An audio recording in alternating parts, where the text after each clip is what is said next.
أو جاءوا به سكران فشهدوا الشهود عليه بذلك فعليه الحد وكذلك إذا أقر وريحها موجودة أن جناية الشرب قد ظهرت. بسم اللہ الرحمن الرحیم. باب حد الشرب. شرب کہتے ہیں شراب کو یا نشہ آور چیز کو. اس باب کے اندر شراب اور نشہ آور چیزوں کے متعلق احکامات ذکر کیے جائیں گے حد کے حوالے سے، کہ حد کیسے، کب لگے گی، کتنی لگے گی، کیا صورت ہوگی. تو پہلا مسئلہ یہ ذکر کیا کہ ایک آدمی نے شراب پی اور پکڑا گیا، اور حال یہ ہے کہ اس کے منہ میں شراب کی بو موجود ہے ابھی تک، اور گواہ اس کو لے آئے تو بس ٹھیک ہے، حد لگ جائے گی. یا یہ ہے کہ اس نے خود اقرار کر لیا، پیر صاحب نے کہا کہ میں نے شراب پی ہے، اور حال یہ ہے کہ اس کے منہ میں شراب کی بو بھی موجود ہے، تب بھی حد لگ جائے گی، کیونکہ شراب کی بو سے معلوم ہو گیا اس نے تازہ شراب پی ہے، اس لیے حد لگائی جائے گی. اور اصل اس میں آپ صلی اللہ علیہ وسلم کا فرمان ہے. آپ نے فرمایا وَمَنْ شَرِبَ الْخَمْرَ، جس نے شراب پی فَجْلِدُوهُ فَإِنْ عَادَ فَجْلِدُوهُ، اس کو کوڑے لگاؤ، پھر پیے پھر لگاؤ. ٹھیک ہے، تو اس لیے کوڑے لگائے جائیں گے.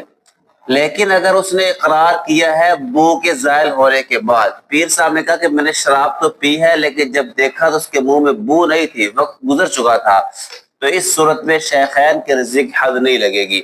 لیکن امام محمد رحمہ اللہ فرماتے ہیں کہ نہیں، اگر اقرار کیا بھلے بو زائل بھی ہو گئی ہو تب بھی حد لگے گی. ایسے ہی گواہوں نے گواہی دی لیکن بو ظاہر ہو چکی تھی، تب بھی شیخین کے نزدیک حد نہیں لگے گی، لیکن امام محمد کے نزدیک حد لگے گی. تقادم کی صورت میں امام محمد کے نزدیک بھی حد ساقط ہوتی ہے، لیکن تقادم کا ان کے یہاں ایک زمانہ ہے، پہلے گزر چکا ہے. شراب کے معاملے میں وہ کہتے ہیں کہ کم از کم 1 مہینہ یا اس سے زائد ہو جائے پھر تقادم معتبر ہوگا، اس سے پہلے تقادم شمار نہیں ہوگا. اس لیے مہینے سے پہلے پہلے اقرار کر لیا، بھلے بو نہ ہو، یا گواہوں نے گواہی دی مہینے سے پہلے پہلے، تو یہ گویا کہ تازہ گواہی ہے، تازہ اقرار ہے، اس پر حد لگ جائے گی.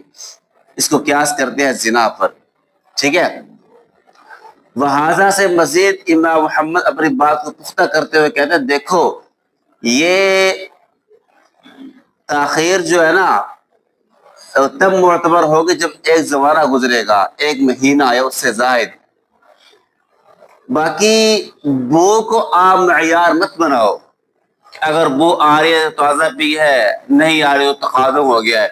اس لیے کہ بو تو بسا اوقات اور وجوہ سے بھی آتی ہے، جیسا کہ شاعر کا شعر ہے، کسی نے کہا میرے لیے کہ ان کا شربت مدامہ، کہ اپنے منہ کی بو سونگو، تو نے شراب پی ہے. میں نے کہا نہیں، میں نے سفرجل پھل کھایا ہے. یہ سفرجل ایک پھل ہے، اس کی بو شراب جیسی ہوتی ہے. اب اس نے سفرجل پھل کھایا ہو تو بو تو شراب جیسی آئے گی، پھر کیا کہو، شراب پیے تازہ. تو بو کو معیار مت بناؤ، بو کی معیار نہیں ہے اس چیز کا کہ اس نے شراب تازہ پی ہے، بو تو اور وجوہات سے بھی آتی ہے. اس لیے یہ معیار نہیں، وہی معیار ہے زمانہ. 1 مہینے سے کم یہ تقادم شمار نہیں ہوگا، پرانا زمانہ شمار نہیں ہوگا. 1 مہینہ یا زائد ہو جائے تو پھر تقادم میں چلا جائے گا. وعندہما سے شیخین کی دلیل، شیخین کہتے ہیں دیکھو بو کا زائل ہونے کا اعتبار ہوگا، بو موجود ہے تو یہ تازہ ہے، اگر بو زائل ہو گیا تو تقادم ہو گیا. اس کی دلیل یہ ہے کہ حضرت ابن مسعود رضی اللہ تعالیٰ عنہ کی روایت ہے، انہوں نے فرمایا تھا فَإِنْ وَجَدْتُمْ رَائِحَةَ الْخَمْرِ، اگر تم شراب کی بو پاؤ تو پھر کوڑے مارو. تو حدیث ابن مسعود، روایت ابن مسعود بتا رہی ہے کہ بو ہوگی تو حد لگے گی ورنہ حد نہیں رہے گی. اور دوسری دلیل شیخین کی یہ ہے، وہ کہتے ہیں دیکھو یہ بو کا موجود ہونا یہ اس پر قوی دلیل ہے، شراب پیا اس نے، اس لیے اس کا اعتبار کیا جائے گا. اور باقی وَإِنَّمَا يُصَارُ سے امام محمد کی دلیل کا جواب دیا کہ جواب یہ ہے کہ زمانے کا اعتبار تب ہوگا کہ جب اس اثر بو سے اعتبار کرنا پہچاننا مشکل ہو، اور یہاں پہچاننا کوئی مشکل نہیں ہے. اس لیے کہ جو سمجھدار شراب کو پہچاننے والے لوگ ہیں وہ اس بو سے پہچان لیں گے یہ سفرجل ہے یا شراب ہے، پہچان کو مشکل نہیں ہے، اس لیے اسی کو معیار بنایا جائے گا۔ اگر بو آ رہی ہے تو تازہ پی ہے، بو نہیں آ رہی تو ختم۔ اور یہ بات کرنا کہ لازمی نہیں ہے کہ شراب کی بو ہو کسی اور چیز کی، سمجھدار اور اس میں ایکسپیرینس رکھنے والے لوگ اس بات کو بخوبی سمجھیں گے۔ یہ تو جہال کے لیے کوئی سمجھ نہیں جائے گی سفر جائے کہ شراب ہے کچھ اور ہے، اس لیے یہ مت کہے کہ بو جو ہے کسی اور شے کی بھی ہو سکتی ہے، کسی اور شے کی ہوگی تو اس کا علم ہو جائے گا، ٹھیک ہے۔ وَأَمَّا الْإِقْرَارُ، ایسے ہی اقرار کے بارے میں بات ہے۔ امام محمد کے نزدیک اگر ایک مہینے سے پہلے اقرار ہے تو تقادم نہیں ہوگا، اس کو حد لگے گی، لیکن شیخین کے نزدیک جب بو ظاہر ہو گئی اب اقرار معتبر نہیں ہے، کیونکہ بو کے ظاہر ہونے سے پتہ چل گیا کہ یہ اس میں تقادم آ چکا ہے۔ لأن حد شرب سے شیخین کی دلیل پیش کی، وہ کہتے ہیں کہ شراب میں جو حد لگائی جاتی ہے یہ صحابہ کے اجماع سے ثابت ہے، اور صحابہ کا اجماع حضرت ابن مسعود رضی اللہ تعالی عنہ کے بغیر ہو یہ ممکن نہیں ہے۔ یہ بہت بڑے ذی رائے صحابی تھے، اگر ان کا اجماع میں نام نہ ہو اس کا مطلب ہے کہ اجماع نہیں ہوا۔ جب صحابہ کا اجماع اس بات پر ہو چکا حد شرب کے اندر، اور پھر وہی ابن مسعود ہی فرما رہے کہ اگر بو پاؤ تو حد لگاؤ، اس سمجھ میں آیا کہ جس طرح صحابہ کے اجماع سے حد ثابت ہے ویسے ہی ان کے اجماع کا یہ بھی حصہ ہے، اگر بو ہوگی تو حد لگے گی ورنہ حد نہیں لگے گی۔ سمجھ آگے بات؟ فَإِنْ أَخَذَهُ الشُّهُودُ، گواہوں نے پیر صاحب کو پکڑا کہ اس نے شراب پی ہے اور منہ سے بو بھی آ رہی تھی، لیکن اب مسئلہ یہ ہے کہ جس قاضی کے پاس لے کر جا رہا ہے وہ 2 دن کی مسافت پر ہے، یہ کئی گھنٹوں کی مسافت پر ہے، تو ظاہر ہے کہ کئی گھنٹوں کی مسافت جب طے کرے گے تو بو تو ظاہر ہو جائے گی۔ تو اگر اس سفر کے دوران بو ظاہر ہوئی تو حد ساقط نہیں ہوگی، یہاں مجبوری پائی جا رہی ہے، قاضی کا دور ہونا، حاکم کا دور ہونا۔ تو لے جاتے ہوئے جیسے زنا کے باب کے اندر یہ ہے، لے جاتے ہوئے اگر وقت لمبا گزر جائے تو لمبا گزرنے سے اس میں تقادم معتبر نہیں ہوتا کیونکہ وہاں عذر ہوتا ہے۔ یہاں بھی چونکہ قاضی موجود نہیں ہے، اگر لے جاتے ہوئے رستے میں بو ظاہر ہو گئی تو حد ساقط نہیں ہوگی، حد یہاں لگائی جائے گی اور گواہوں کو متہم بھی نہیں سمجھا جائے گا، ٹھیک ہے۔ ومن سکر من النبیذ حدہ، پیر صاحب نے جو ہے نا نبیذ برائی کھجوروں کی لیکن زیادہ دیر چھوڑ دیا اس کو، جس کی وجہ سے اس میں نشہ آ گیا۔ نبیذ تو سنت ہے پینا جب تک نشہ نہ آئے، لیکن پیر صاحب جو نبیذ بس نشہ آ گیا، پی تو اس میں جو ہے عقل زائل ہونے لگی، تو نبیذ جو نشہ لے کر آئی ہے اس کی وجہ سے پیر صاحب کو حد لگائی جائے گی، کیونکہ ابن عمر حضرت عمر رضی اللہ تعالیٰ عنہ سے روایت ہے کہ انہوں نے ایک اعرابی پر جس نے نبیذ پی تھی اس کو نشہ آ گیا تھا حد لگائی تھی، اس لیے اگر نبیذ بھی نشہ لے آئے تو حد لگائی جائے گی۔ وَنُبَيِّنُ الْكَلَامَ فِي حَدِّ السَّكْرِ، اب جو شراب ہے، شراب پینے کی حد اور مقدار کتنی ہے کہ جس کے پینے کے بعد ہم کیا اب حد لگے گی، کہتے ہیں اس کو ہم ان قریب آگے چل کر ابھی بیان کرتے ہیں، اسی باب کے اگلے کچھ مسائل کے اندر آ رہا ہے، مقدار آگے آ رہی ہے، ٹھیک ہے، وہاں ہم ذکر کر دیں گے۔ وَلَا حُدَّ، اگلا مسئلہ یہ ہے کہ ایک آدمی تھا اس کے منہ سے ویسے بو آ رہی تھی، گواہوں نے گواہی نہیں دی، نہ اس نے اقرار کیا، ویسے منہ سے بو آ رہی شراب کی، یا اس نے شراب کی قے کی، تو اس وجہ سے حد نہیں لگائی جائے گی، کیونکہ ممکن ہے بو شراب کی نہ ہو، کسی اور چیز کی ہو۔ ایسے یہ بھی تو ممکن ہے کہ اس نے شراب تو پی ہو لیکن اس کو زبردستی پلائی گئی ہو، تو زبردستی شراب پلائی جائے اور نشہ آ جائے تو حد نہیں لگتی۔ ایسے ہی ممکن ہے اس نے جو ہے ایسی شراب پی ہو جس کا پینا مباح ہے، جیسے بھنگ، اس کا پینا جائز ہے، یا گھوڑی کا دودھ اس کے پینے سے وہ آ گئی، نشہ آ گیا، ان چیزوں سے حد نہیں لگتی ہے۔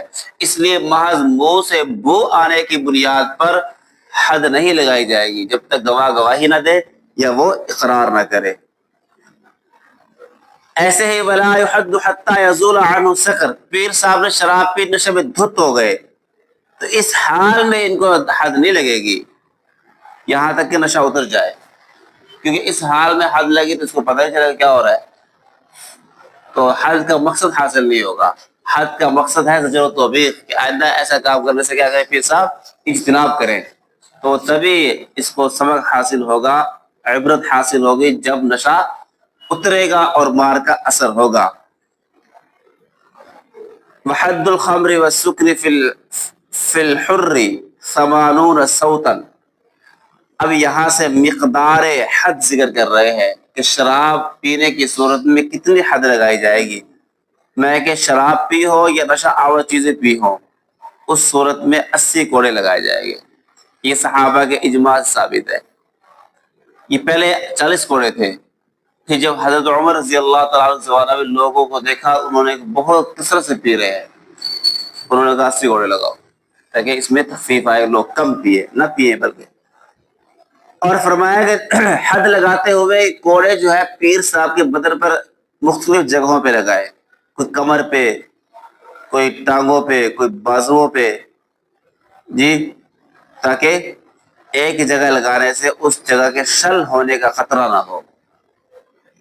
اور بعض روایات میں یہ ہے کہ اس کے کپڑے اتارے جائیں گے سوائے اور 70 کی جگہ کے باقی سارے کو خالی کیا جائے گا تاکہ سزا میں ذرا سختی پیدا ہو، لیکن امام محمد رحمہ اللہ فرماتے ہیں کہ کپڑے نہیں اتارے جائیں گے تاکہ سزا میں تخفیف ہو۔ ہم کہیں تخفیف پہلے ہو چکی ہے، اصل تو چاہیے 100 کوڑے لگے زنا کی طرح، تو وہاں سے 20 کوڑے کم ہے، تو تخفیف ایک مرتبہ ہو چکی ہے، اب مزید تخفیف کو کپڑے بھی نہ اتارو تو اچھی بات نہیں ہے، اس لیے کپڑے اتار کر ہی اس کو حد لگائی جائے گی، ٹھیک ہے۔ وَإِنْ كَانَ عَبْدًا، اگر پیر صاحب غلام ہے اس حال میں شراب پی ہے تو کوڑے کتنے ہوں گے؟ 40 کوڑے ہوں گے۔ تو جس طرح غلام کی سزا نعمتوں میں تنصیف ہے، ویسے ہی سزاؤں میں بھی کیا ہے؟ تنصیف ہے۔ ومن اقر بشرب الخمر، ایک آدمی نے شراب پیر صاحب جو ہے نا اس نے شراب پینے کا اقرار کیا یا کوئی نشہ آور چیز پینے کا اقرار کیا، پھر رجوع کر لیا کہ میں نے نہیں پی، تو حد نہیں لگے گی، کیونکہ یہ خالص حق اللہ کا حق ہے۔ رجوع کرنے سے کیا ہو جائے گی؟ ثابت ہو جائے گی۔ وَيَثْبُتُ الشُّرْبُ بِشَهَادَةِ شَاهِدَيْنِ وَيَثْبُتُ بِالْإِقْرَارِ مَرَّةً وَاحِدَةً، زنا میں تھا 4 گواہ گواہی دیں، اور شراب کے اندر کیا ہے؟ 2 گواہ گواہی دے دیں، شراب کی حد ثابت ہو جائے گی، یا ایک مرتبہ اقرار کر لے پیر صاحب تب بھی حد ثابت ہو جائے گی۔ لیکن امام ابو یوسف رحمہ اللہ فرماتے ہیں جیسے 2 گواہوں کی گواہی ضروری ہے ویسے ہی اقرار بھی 2 مرتبہ ضروری ہے۔ 2 مرتبہ پیر صاحب کہے کہ میں شراب پی ہے تب حد لگے گی، ورنہ حد نہیں لگے گی۔ اور فرمائے یہ اختلاف سرقہ کے اختلاف کی طرح ہے، اس کو ہم انشاءاللہ کتاب السرقہ میں ذکر کریں گے۔ سرقہ پڑھ لیا، پڑھنا ہے آگے آ رہا تو آگے ان سے کریں گے۔ وَلَا يَقْبَلُ فِيهِ، اور فرمایا کہ کیا کہتے ہیں شراب کے باب میں عورتوں کی گواہی مردوں کے ساتھ معتبر نہیں ہے۔ 3 وجوہات ہیں اس کی جو شارح نے ذکر کی ہے۔ پہلے یہ ہے کہ عورت کی گواہی میں بدلیت کا شبہ ہے کہ عورت کی گواہی مرد کی گواہی کا بدل ہے، اور گواہی میں بدلیت نہیں چلتی۔ نمبر 2، اس میں عورت کے گمراہ ہونے کے بڑے خدشات ہوتے ہیں کہ وہ گواہی دینے بھٹک جائے، گمراہ ہو جائے، غلط گواہی دے، اس لیے بھی اس کی گواہی بہت بڑھنے۔ اور تیسری بات ہے کہ عورت بھولتی بہت جلدی ہے اور بہت زیادہ ہے، اس لیے غیر ممکن ہے گواہی دیتے ہوئے گڑبڑ کرے، بھول جائے، اس لیے اس کی گواہی معتبر نہیں ہے۔ والسکران، یہ وہی بات آ گئی، ہم نے کہا تھا کتنے مقدار پیے گا تو حد لگے گی، اس کی کیا صورتحال ہوگی؟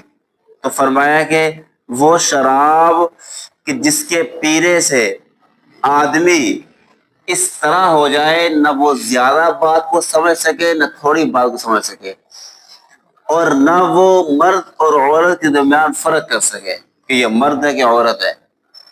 اب ہم سمجھیں گے اب اس پر شراب کا نشہ آ چکا ہے، اب اس کو حد لگائی جائے گی۔ یہ ہے امام صاحب کا مسلک، لیکن صاحبین فرماتے ہیں کہ نہیں، وہ اس قابل ہو جائے کہ ہزیار بکنے لگے، بکواسات کرنے لگے اور کلام میں گڑبڑ کرنے لگے، کچھ کہنا چاہے اور کچھ کہے، تو یہ گویا کہ نشہ آ چکا ہے، اس پر حد لگے گی، اور اسی پر اکثر مشائخ متوجہ ہوئے ہیں۔ لیکن امام صاحب کی دلیل یہ ہے کہ دیکھو یہ مسئلہ ہے حدود کا، اور حدود میں یہ ہے کہ زیادہ سے زیادہ ایسا کرو کہ ساکت ہو، اور یہ سکوت کی قریب تب جائے گی جب ہم آخری درجے کا نشہ مراد لیں گے۔ وہ نشہ وہی ہے کہ عورت مرد کا فرق نہ رہے اور بالکل بات سمجھنے کے قابل ہی نہ رہے، یہ نشہ آخری درجے کا ہے، اسی کا اعتبار کرنا بہتر ہے تاکہ حد زیادہ سے زیادہ کیا ہو، ساخط ہو جائے۔ اس سے کم میں جو نشہ ہے کہ ہذیان بکنے لگے یا گلا میں گڑبڑ کرنے لگے، اس کے اندر شبہ ہوتا ہے اس کو ہوش ہے ابھی، تو ہوش کی وجہ سے گویا کہ مکمل نشہ نہیں ہے، جب نشہ نہیں ہے تو حد نہیں لگنی چاہیے۔ وَالْمُعْتَبَرُ فِي الْقَدْحِ الْمُسْكِرِ، اب وہ بتا رہے ہیں کہ وہ پیالہ شراب میں معتبر ہوگا نشہ دینے میں جس سے شراب نشہ آئے اس کو۔ دیکھو شراب تو بالکل حرام ہے، جو اصل شراب ہے، باقی چیزوں کی بات کر رہے ہیں جو نشہ آور چیزیں ہیں، وہ کب ان میں حرمت ثابت ہوگی؟ میں ان میں حرمت تب ثابت ہوگی جب وہ نشہ دے، نشہ سے پہلے وہ حرام نہیں ہے۔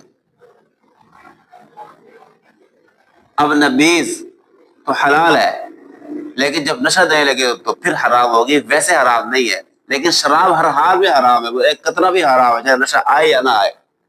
یہ دوسرے نشہ آور چیزوں کے بارے میں بتا رہے ہیں کہ جو دوسرے نشہ آور چیزیں ہیں وہ اتنی پیے کہ اس سے نشہ آئے، وہ بھلے ایک پیالے سے آئے، 2 سے آئے، 3 سے آئے، 4 سے آئے، جب وہ نشہ دے گی تو اس وقت سے حرمت سٹارٹ ہوگی، اس سے پہلے نہیں ہے۔ تو اس میں فرماتے ہیں وہی بات کر رہے ہیں کہ وہ پیالہ معتبر ہوگا جس سے حرمت ثابت ہو، جس سے نشہ ثابت ہونے لگے۔ اور امام شافعی رحمہ اللہ فرماتا ہے نہیں، اس کے اندر تب یہ حرمت میں جائے گی جب پینے سے آدمی کی چال چلن میں فرق آ جائے، ادھر کو چلنا چاہے ادھر چلے، ادھر پاؤں رکھے ادھر پاؤں رکھا جائے، تب یہ حرمت آئے گی۔ لیکن ہم کہتے ہیں نہیں، ایسی بات نہیں ہے، اس لیے کہ لوگوں کی طبیعتیں مختلف ہے، بعض پھر 10 پیالے پی جائے گی ان کی حالت نہیں بدلے گی ان کی قوا کے مضبوط ہونے کی وجہ سے، اور بعض لوگ گھونٹ پیئیں گے تو نشے میں دھت ہو جائیں گے، اس لیے اس کا اعتبار نہیں ہے، یہ طبیعتیں مختلف ہوتی ہیں، اس لیے جو ہے یہ بڑا پیالہ جس سے نشہ پیدا ہو بس وہی معتبر ہوگا، ٹھیک ہے۔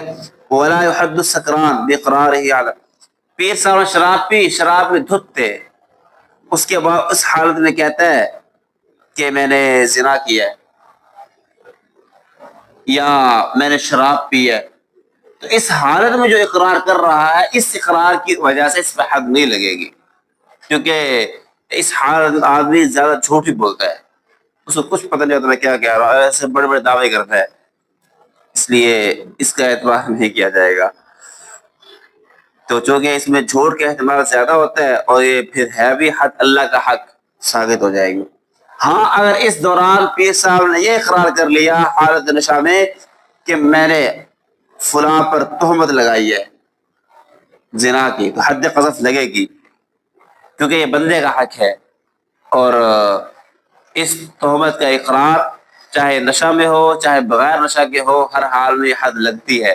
جیسے بیوی کو طلاق دینا حالت نشہ میں طلاق واقع ہوتی ہے، جیسے پیچھے پڑھا آپ نے، ایسے ہی حالت نشہ میں حد قذف کا اقرار معتبر ہوگا اور حد لگائی جائے گی. ولا ارتد السکرات،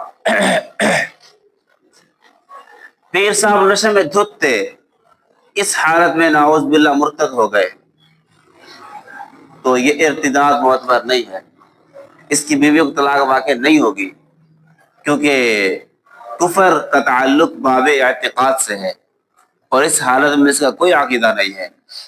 پتہ ہی نہیں کہ میں کیا کہہ رہا ہوں، تو چونکہ یہ عقیدے سے بات نہیں کر رہا اس لیے حالت نشہ میں مرتد ہوا تو یہ ارتداد معتبر نہیں ہوگا، بیوی کو طلاق بھی واقع نہیں ہوگی.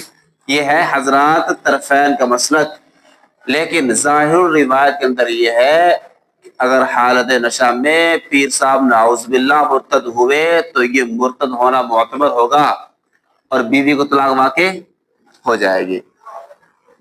چلیں آج یہیں تک رکھ لیں، باقی پھر دیکھیں گے انشاءاللہ.